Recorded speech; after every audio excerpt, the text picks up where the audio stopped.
Hello friends, myself Neeta Mehta. I am a emotional intelligence coach and a master life coach.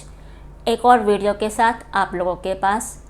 आज का topic है, मैंने पिछला वीडियो बनाया था फॉरगिवनेस के ऊपर, उसी को मैं आगे कंटिन्यू कर रही हूँ क्योंकि मेरे पास बहुत सारे क्वेश्चंस आए थे, तो मैं उसको थोड़ा सा और सिंप्लीफाई कर रही हूँ आज कि फॉरगिवनेस क्यों करनी है और फॉरगिवनेस कैसे काम करती है. हमें फॉरगिवनेस क्यों करनी होती है? क्योंकि या तो हमने किसी को हर्ट किया होता है और या फिर हम हर्ट हुए होते हैं. दो ही चीज़ें होती हैं. अब इन दोनों केसेस में आप एक चीज़ समझने की कोशिश करो. बहुत सिंपल वे में समझा रही हूँ.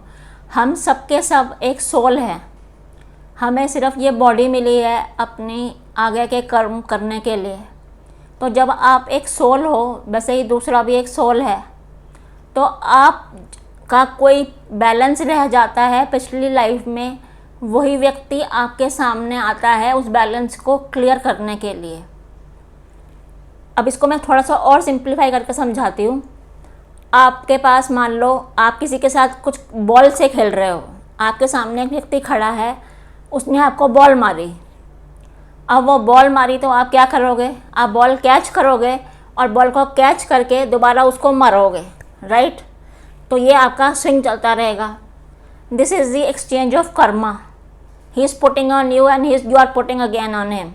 This is keep on going, lifetime, coming and going.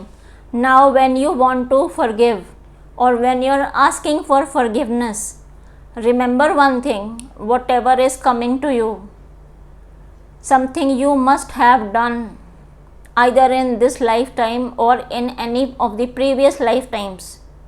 You are getting hurt, you are getting sad, somebody is insulting you, somebody is taunting you. कुछ ना कुछ आपने ऐसा किया होगा जो आपको वहाँ से वो चीज़ वापस आ रही है उसी फॉर्म में. कर्म बन रहा है आपका. अब हम क्या कर रहे हैं, हमें ये चीज़ तो समझ में आती नहीं कि हमारे को कुछ रिलीज़ करना है, और हम क्या करते हैं, जिसने हमें कुछ सुनाया है हम उसको दोबारा सुना देते हैं.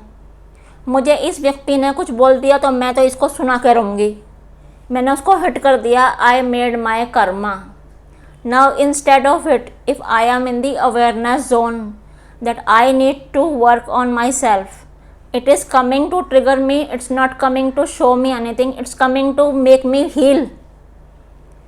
सो if I do that forgiveness, it's just a 1 minute or 2 minute thing. If something is coming to you, don't get triggered. Control yourself, be in the awareness zone and just say to yourself, I am sorry for whatever I did. I apologize, please forgive me, and I release you for whatever you have done to me. That's it. Just 2 lines. I ask for forgiveness if I have done anything wrong. Because कुछ आ रहा है तो आपने कुछ ना कुछ किया है. ऐसा तो हो नहीं सकता आपने कुछ किया हो. अब आपको, मैंने तो इस लाइफ में कुछ किया ही नहीं, आपको क्या पता आपने पिछले किसी लाइफ में किया हो, क्योंकि कर्मा क्लियरिंग तो कहीं पे भी हो सकती है, कभी भी हो सकती है. ज़रूरी नहीं है कि आपने जो भी कुछ अच्छा या बुरा किया है वो आपको इसी जन्म में मिल जाए. हैं तो हम सब सोल ही. अब वो सोल आपके सामने आई है आपको क्लियर करने, वो आपको ट्रिगर करने इसलिए आती है कि आप अपने कर्मास को हील करके आगे चलो अपनी स्पिरिचुअल अवेकनिंग की जर्नी पे. पर हम लोग अवेयरनेस नहीं होती तो हम लोग और अपनी कर्म पे कर्म उल्टे बनाते जाते हैं. This is the simplest way. When you do this thing, somebody is throwing kachara on you, you don't have to throw it back to him. You have to ask for forgiveness, make your path clear.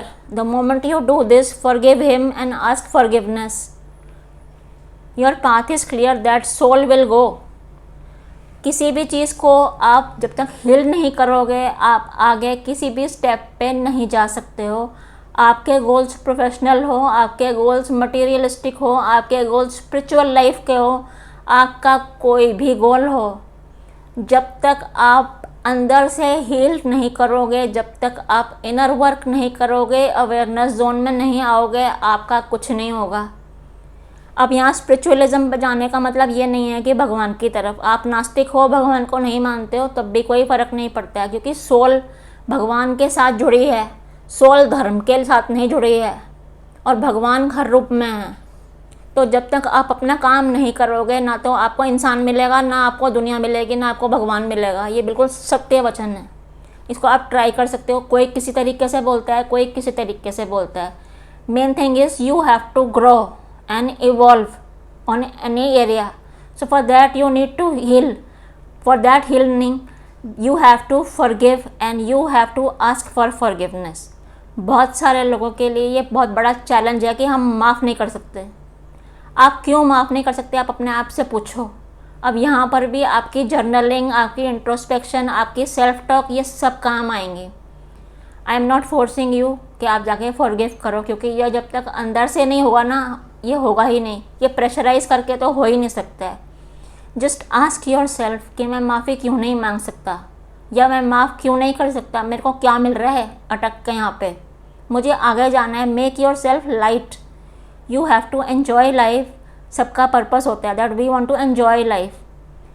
किसी भी तरीके से अलग अलग हो सकता है, लेकिन एन्जॉय तो सबको करनी है लाइफ। और जब तक फॉरगिवनेस नहीं करोगे तब तक बहुत बड़ी प्रॉब्लम है। ये आपकी लाइफ में कुछ ना कुछ ऊपर नीचे चलता रहेगा। You will not be able to heal from inside.